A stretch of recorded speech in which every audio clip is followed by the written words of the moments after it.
20,000-ലധികം പേരുടെ പങ്കാളിത്തം കൊണ്ട് ശ്രദ്ധ നേടി ദുബായിലെ ലുലു വാക്കത്തൺ. UAE-യുടെ ഇയർ ഓഫ് കമ്മ്യൂണിറ്റിക്ക് പിന്തുണ പ്രഖ്യാപിച്ചുകൊണ്ടാണ് വാക്കത്തൺ സംഘടിപ്പിച്ചത്. നടൻ ആസിഫ് അലി വാക്കത്തൺ ഉദ്ഘാടനം ചെയ്തു.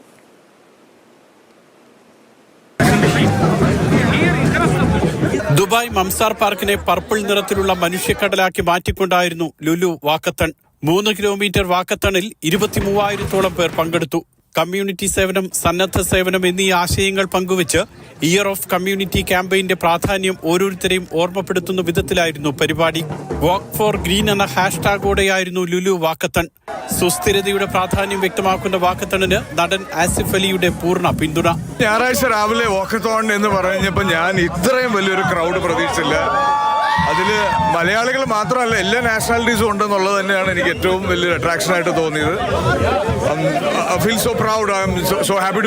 അറബ് നടൻ അഹമ്മദ് സൈഫ്, ഫുട്ബോൾ താരം അബ്ദുൾ ഫത്ത ബർസാമ തുടങ്ങി നിരവധി പ്രമുഖർ ചടങ്ങിൽ പങ്കെടുത്തു. Zumba dance, aerobics, yoga, children's game തുടങ്ങി വിവിധ പരിപാടികളോടെയായിരുന്നു വാക്കത്തൺ. Mathrubhumi news, Dubai.